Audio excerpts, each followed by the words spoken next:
જય કિસાન મિત્રો, આવતીકાલે 3 જાન્યુઆરી 2026 રોજ સુરતના મોટા વરાછા ખાતે એક ભવ્ય રાજસ્વી સન્માન સમારોહનું આયોજન થયું છે. એટલે કે ગુજરાત સરકારની અંદર જે લોકો નવા નવા મંત્રીઓ બન્યા છે, ધારાસભ્યો બન્યા છે, વગેરે વગેરે વગેરેનું સમાજ તરફથી સન્માન કરવાનો એક કાર્યક્રમ આયોજન કર્યો છે. કોઈ વ્યક્તિ જીવનમાં કંઈક ઉપલબ્ધિ મેળવે અને એનું સન્માન થાય એ ખોટું તો નથી જ, એ વ્યાજબી છે. જીવનમાં અનેક સંઘર્ષો કરીને કોઈ માણસ કોઈ જગ્યાએ પહોંચે તો સમાજે એનું સન્માન કરવું જોઈએ, અને એ જ તો વ્યક્તિની મહેનતની સાચી કદર છે.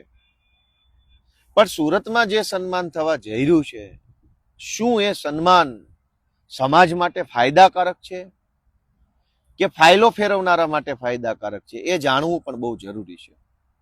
સુરત આખાની અંદર બેફામ ડ્રગ્સ વેચાય છે, બેફામ, એનો કોઈ હદ નથી. સરકારમાં બેઠેલા લોકો આ બેફામ ડ્રગ્સ વેચાય છે એમાંથી હપ્તા પણ લેતા હશે, અને બધી જ વસ્તુના પુરાવા તો શું હોવાના, અને પુરાવા હોય એની અંદર પણ ક્યાં ફાંસી થઈ ગઈ છે કોઈને. બેફામ ડ્રગ્સ વેચાય છે, યુવા પેઢી બરબાદ થઈ રહી છે. સરકારનું કોઈ નિયંત્રણ ડ્રગ્સ વેચનારા ઉપર નથી. એ જ સરકારમાં મંત્રી બનેલા માણસોનું સન્માન આવતીકાલે થશે, તો એ સન્માન કેવું હશે એ જોવા જેવી બાબત છે. સુરતની જ ખાલી વાત કરીએ તો ખાનગી શાળાઓનો રાફડો ફાટ્યો છે. ગરીબ માણસ, નાનો માણસ, હીરા ઘસતો માણસ, મજૂરી કરતો માણસ, એ પોતાના બાળકોને ભણાવી શકે એવી પરિસ્થિતિમાં નથી. આરટીઈના એડમિશનો લીધા હોય તો પ્રાઇવેટ શાળાઓ વાળા અનેક બાળકોને અલગ બેસાડી રાખે, નાસ્તો ન આપે, બસમાં ન આવવા દે, ધાક ધમકી કર્યા કરે, એડમિશન કેન્સલ કરાવવા માટે થઈને ખોટી ખોટી રીતે હેરાન કરે. આવું બધું થાય જ છે. અને એ જ સુરતમાં શિક્ષણ મંત્રી આવવાના છે પાછા, અથવા કોઈ પણ XYZ મંત્રી આવવાના છે.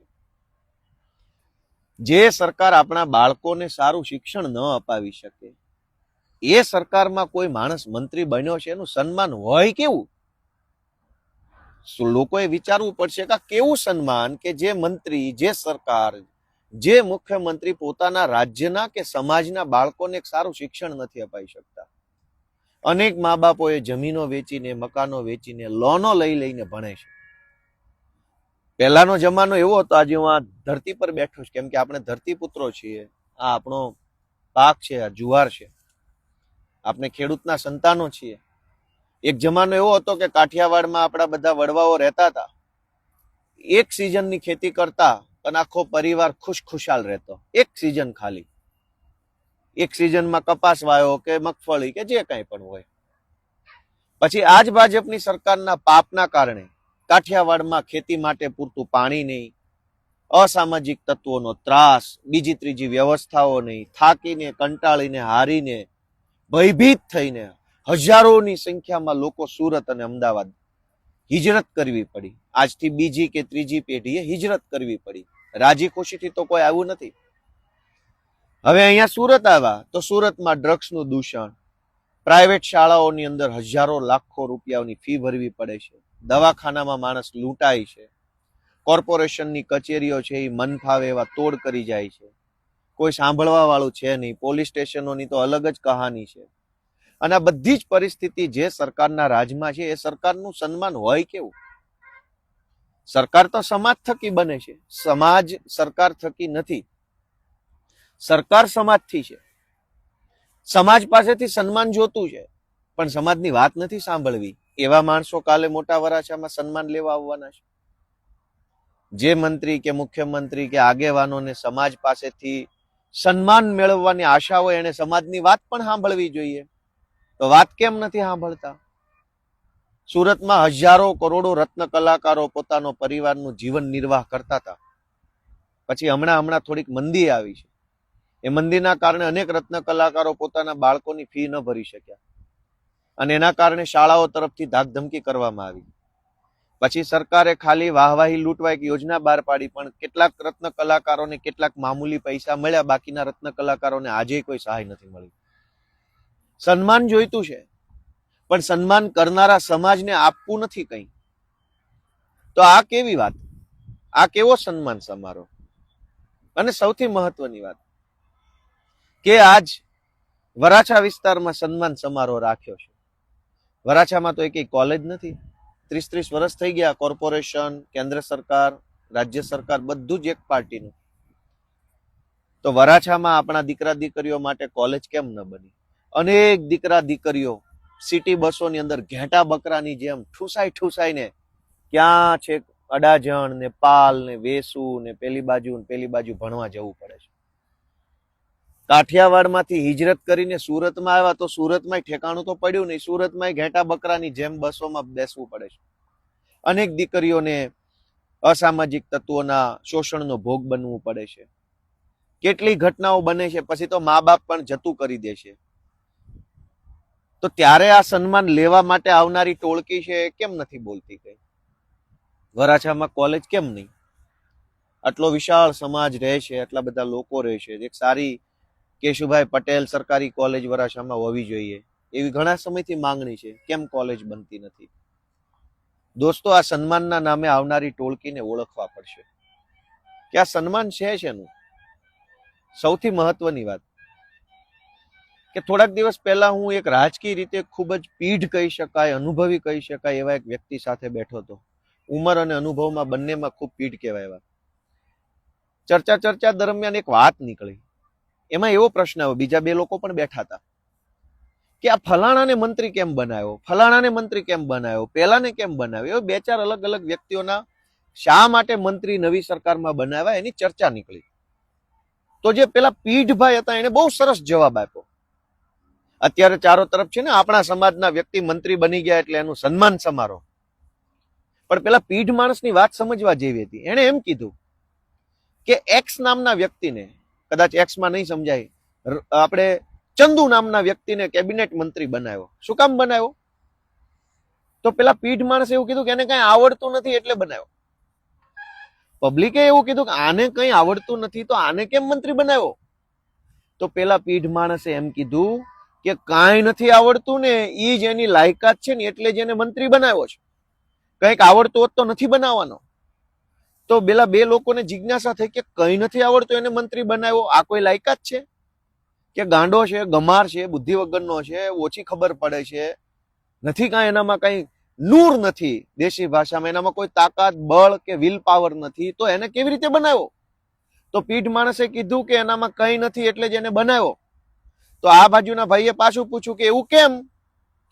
તો પીઢ માણસે જે જવાબ આપ્યો એ સમજવા જેવો છે. પીઢ માણસે એવું કીધું કે જેનામાં કાંઈ ન હોય ને એને ગમે ત્યારે રવાના કરી દે, મંત્રીમંડળમાંથી કાઢી મૂકે, તો એની હારે તાલુકાનો પ્રમુખ પાર્ટી ન બદલે. જૂના જમાનામાં એવા કદાવર નેતાઓ હતા મંત્રીમંડળમાં કે ખાલી રાજીનામું આપવાની વાત કરે ને તો એની બાજુમાં બીજા 20, 30, 15 ધારાસભ્યો હોય કે અમારા ફલાણા મંત્રી રાજીનામું આપશે તો 20 ધારાસભ્ય એની ભેગા જતા રહેશે. ભાજપની સરકારે શું કરી કે મંત્રી એવાને બનાવવાનો જે નમાલો હોય, નબળો હોય, નિર્બળ હોય, વિલપાવર વગરનો હોય, એનામાં બહુ કઈ લાંબી ગતાગમ ન હોય, જેથી કરીને જેમ દબાવવો હોય, જેમ દુરુપયોગ કરવો હોય, જેમ ઘસવો હોય, જેમ એને છોલવો હોય એમ છોલી શકાય. અને છેલ્લે જયારે એને કાઢી મૂકે મંત્રીમંડળમાંથી રાતોરાત કે ચાલો એ નીકળો બધા જ ભાગો અહીંથી, ત્યારે સમાજ નારાજ ન થાય. કેમ કે આજે સમાજ સન્માન કરે છે, પણ મંત્રીમંડળમાં કાઢી મૂકશે ત્યારે સમાજ નારાજ નહીં થાય. શું કામ? કેમ કે સમાજનો નેતા તો છે જ નહીં. જૂના જમાનામાં એવું હતું કે મંત્રીમંડળમાંથી એકાદા વ્યક્તિને પડતો મૂકે તો આખો સમાજ નારાજ થતો ને એનું પરિણામ ચૂંટણીમાં દેખાતું. એટલે ભાજપે નક્કી કર્યું કે જે સમાજનો નેતા જ ન હોય, સમાજ આરે જેને કઈ લેવા દેવા જ ન હોય, સમાજની અંદર ભાવનાથી જોડાયેલો ન હોય, જેની પાછળ હજારો યુવાનો કે હજારો વડીલો જોડાયેલા ન હોય, એવા ગાંડાને મંત્રી બનાવવાનું. એટલે ભવિષ્યમાં જયારે એને મંત્રીમંડળમાંથી કાઢી નાખો ત્યારે આખો સમાજ નારાજ ન થાય. એટલે આજે જે સન્માન થઈ રહ્યું છે એ સમાજના નેતા નથી થઈ રહ્યું. એ તો ભાજપની પોલિસી છે. પેલા પીઢ માણસે શું કીધું કે જેની પાછળ સમાજનું પીઠબળ ન હોય એને જ મંત્રી બનાવવાનું. ગુજરાતમાં એક જ મંત્રી એવા છે જેની પાછળ સમાજનું પીઠબળ છે, એ છે પરસોત્તમભાઈ સોલંકી. છે કેટલાય વર્ષોથી મંત્રી છે. અને કોઈની હિંમત નથી એને કાઢવાની. શું કામ? કેમ કે એની પાછળ સમાજનું પીઠબળ છે. તો સમાજના પીઠબળ વાળો નેતા કેવો હોય એનો દાખલો આ રહ્યો. બાકી બધા શું છે? આયારામ ગયારામ. હવે એનું શું સન્માન અને કેવું સન્માન? જેનું પોતાનું કોઈ આત્મસન્માન નથી એનું સમાજ શું સન્માન કરવાનું? સમાજના પ્લેટફોર્મ પરથી તો વટવાળા હોય એના સન્માન થતા. જૂના જમાનામાં સન્માન કોના થતા? વટવાળા માણસનું સન્માન થતું, સ્વાભિમાન વાળા માણસનું સન્માન થતું. સ્વાભિમાનના ભોગે માણસ કંઈ પણ કરવા તૈયાર ન થતો, એવા માણસનું સન્માન થતું. આજ સ્વાભિમાન બાભિમાન કઈ નહીં ભાઈ, મને તો ભાજપમાં જે કહે છે હું કચરા પોતાય કરીશ મંત્રીમંડળની ઓફિસમાં, એવા માણસોના સન્માન.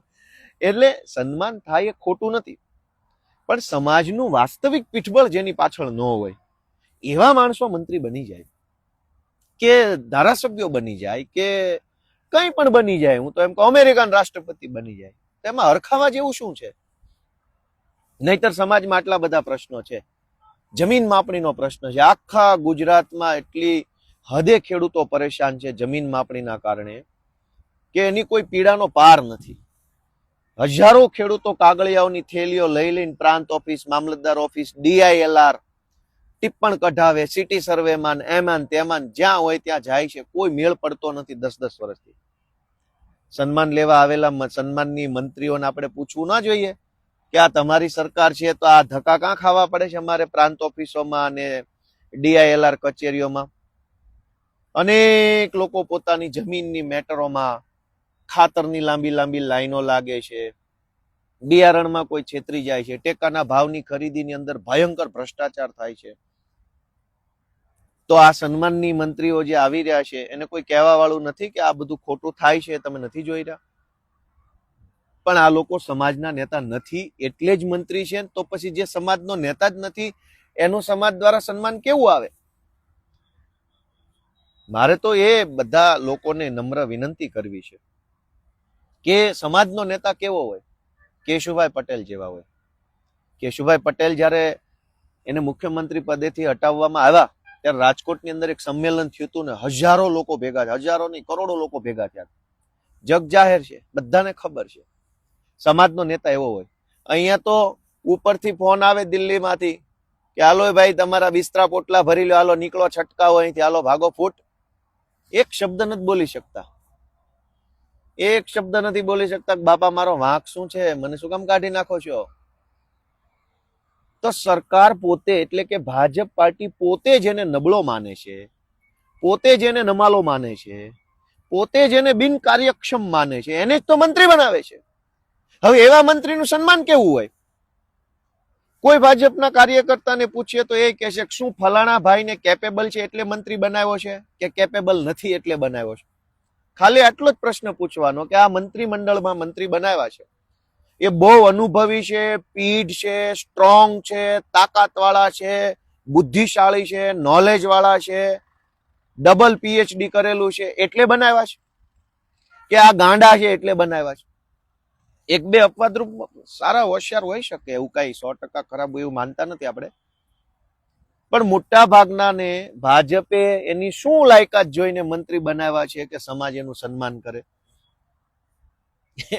એનામાં કોઈ લાયકાત નથી, એ જ એની મેન લાયકાત છે. એ ઓલા પીઢ માણસે કીધું કે કાલ આ માણસ જૂથબંધી કરવા ઈચ્છે ને તો પાર્ટીમાં તાલુકાનો પ્રમુખ કે વોર્ડનો પ્રમુખ આની પાછળ ઉભો ના રહેવો જોઈએ. ઈ લેવલના સાધારણ માણસોને મંત્રી બનાવવાનું. નહીતર મંત્રી નારાજ થાય તો મંત્રી કમસે કમ જે જિલ્લાનો હોય આખા જિલ્લાનું સંગઠન બેસી જવું જોઈએ કે અમારા જિલ્લાના ફલાણા મંત્રીને હટાવી શેના દીધા તમે? પણ હમણાં જ નવું જૂનું મંત્રીમંડળ કાઢ્યું, એક પેજ પ્રમુખ નારાજ ન થયો મંત્રીના પોતાના જિલ્લામાંથી કે ગામમાંથી તાલુકામાંથી. તો એવા માણસને બનાવવામાં આવે છે જેની કોઈ ક્ષમતા, કોઈ લાયકાત, કોઈ વિઝન, કોઈ આવડત જ ન હોય. હવે જેનું કઈ છે નહીં એનું સન્માન કેવી રીતનું હોય? એનું શું સન્માન? અને એ સન્માનથી સમાજને કેવો ફાયદો થાય આપણે જાણવું પડે. આવું સન્માન સમારોહ યોજનારા લોકોની ફાઇલો કદાચ જાજી પાસ થઈ જાય, આવું બને. સમાજ તો સમાજના છોકરાને ભણાવવા માટે લોન લેવી હોય EWS માંથી, પેલું MYSY યોજનાની, તો ફાઇલો ફાઇલો ફાઇલો ફાઇલો, એટલી બધી ફાઇલો કે એની વાત જવા દો. પણ આ સન્માન કરનારા લોકોની ફાઇલો ફટાફટ પાસ થઈ જાય. તમારા છોકરાને MBBS કે એન્જિનિયરિંગ કરાવવું હોય અને લોન લેવી હોય જમીન ઉપર, તો ફાઇલ પાસ થવામાં વાર લાગે. આ દાખલો નથી, ઓલો દાખલો નથી, પેલો નથી. પણ આ સન્માન સમારોહ સમાજના ખભે રાખીને જે કરવામાં આવે છે, એ સન્માન કરનારા લોકોની જે કઈ ફાઇલો ટીપીમાં અટવાઈ હશે, 40% જમીન કપાતમાં, ખૂણાના પ્લોટમાં, રોડ કાંઠાના પ્લોટમાં, એ બધી ફાઇલો ક્લિયર થઈ જશે. સમાજ તો શું, સમાજ કરીને જોયા કરશે બચારો. સમાજ તો લાચાર છે, મજબૂર છે. આવતીકાલે જે સમારોહ થવાનો છે, એમાં અમારી તો નાના માણસ તરીકે સમાજના લોકોને એક જ વિનંતી છે કે જાઓ તો ભલે જાઓ, કઈ વાંધો નહીં. પણ જ્યારે આવા લોકો સમાજના પ્લેટફોર્મ પર આવતા હોય ત્યારે 4 સવાલ તો કોઈ પણ પૂછવા જોઈએ. અને સવાલ ના પૂછીએ તો કમસે કમ એ કાર્યક્રમમાં આપણી હાજરીની ખોટી નોંધ લેવાય એવું ન થવું જોઈએ. આજ લોકો ખૂબ દુઃખી છે. રત્ન કલાકારો, ટેક્સટાઇલની અંદર હજારો કરોડો રૂપિયાની વર્ષે ચોરી થઈ જાય છે. કોક માલ લઈને ભાગી જાય, કોક પેમેન્ટ લઈને ભાગી જાય, કોક ખોટા ચેક પકડાવી જાય. પોલીસ સ્ટેશનોમાં, ત્યાં ચોક બજાર કે બીજા ત્રીજા પોલીસ સ્ટેશનોમાં જઈએ તો અરજી લેવાના પૈસા માંગે છે. હજારો લોકો, કરોડો લોકો આપણા કાઠિયાવાડના એના પૈસા ટેક્સટાઇલમાં ફસાયા છે. કોઈ સાંભળવા વાળું નથી. શેનું સન્માન અને શું સન્માન? એમાં એક એક મુદ્દાની ચર્ચા કરવા બેસીશું તો કોઈ પાર આવે એમ નથી. પણ દોસ્તો, આ સન્માન સમારોહના નામે સમાજને હાથો બનાવવાનું કામ થઈ રહ્યું છે. એ લોકો જાગૃત થઈને જુએ એવી મારી વિનંતી છે. કોઈ માણસ સંઘર્ષ કરીને ઉપર આવે તો એનું સન્માન થવું જોઈએ. એમાં ખોટું કઈ છે નહીં. પણ સન્માન કયા માણસનું અને એની કઈ આવડતનું થવું જોઈએ, એ મોટો પ્રશ્ન છે. ગોપાલ ઇટાલિયા ધારાસભ્ય બની જાય એટલા માત્રથી એનું સન્માન થવું જોઈએ એવું નથી. એની અંદર કોઈ આવડત છે? એનામાં કોઈ તલમાં તેલ છે, દીવામાં તેલ છે, આપણે એવું ભાભલા કહેતા, કોઈ એનામાં કઈ છે કઈ? નહીતર મંત્રી બની ગયા અને સામાન્ય માણસની પીડા દેખાય નહીં તો એનું સન્માનનો અર્થ શું રહ્યો? એટલે આવા ભવ્ય સન્માન સમારોહની ભવ્યતા પાછળ ગરીબોની હાય છુપાવવાનું કામ થાય. લખ્યું ને ભવ્ય સન્માન સમારોહ. ભવ્ય શું કામ રાખવામાં આવ્યો છે? કે ભવ્યતાથી તમને આંજી દેવાના છે. સામાન્ય માણસ, નાનો માણસ, ગરીબ માણસ, લાચાર માણસ, દુઃખી માણસ, પીડિત માણસ, એની પીડાને, દુઃખને, લાચારીને ભવ્યતાથી આંજી દેવાનો. કે અરે ગાંડા, તું શું રોદણા રોવે છો? આ જો, આ ભવ્યતા જો, કેવા મોટા મોટા સાહેબો, મંત્રીઓ, તંત્રીઓ, અધિકારીઓ, કેવડું મોટું સ્ટેજ, માઇકની વ્યવસ્થા, LED જમવાનું. જો તું આ ભવ્યતા, રોદણા શેનો રોવે છે? તારા છોકરાની ફી ભરવાના પૈસા નથી, એ છોડ. આ ભવ્યતા જો ભાઈ. ડ્રગ્સના રવાડે છોકરા ચડ્યા, છોડ ભાઈ. આ ભવ્ય સમારોહ જો, તું ભવ્યતા જો ભાઈ. આની ભવ્યતા કેટલી મોટી છે. હીરા ઘસે છો, પૈસા નથી ખાવા પીવાના, ભાડા ભરવાના, લાઇટ ભરવાના, એ બધું છોડ ભાઈ. તું ભવ્ય સન્માન સમારોહ, ભવ્યતા જો આની. સામાન્ય માણસના દરેક પ્રશ્નોને ભવ્યતાથી આંજી દેવાની આખી આ ઘટના છે. અને અંગ્રેજોએ આ ધંધો કર્યો. અંગ્રેજો જયારે ભારતમાં આવ્યા ત્યારે ભારતના દેશના લોકો પાસે તો લુગડાઈ નહોતા, અડધા પાસે પહેરવાના, ખાવાનું અનાજ નહોતું, દવાખાના નહોતા, શાળા નહોતી, રોડ નહોતા, વાહનો નહોતા, લાચારીમાં માણસ જીવતો.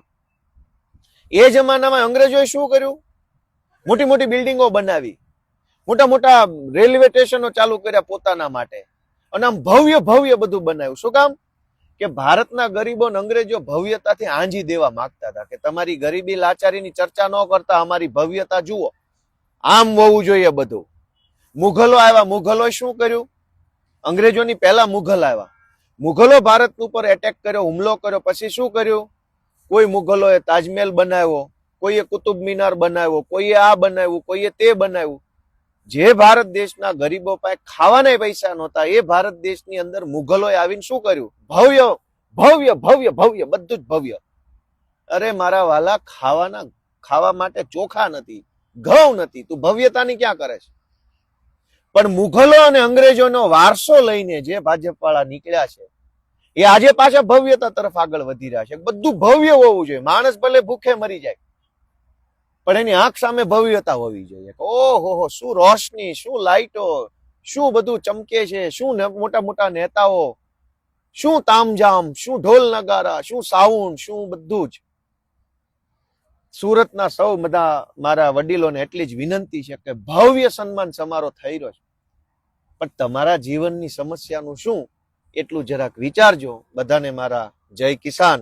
Thank you.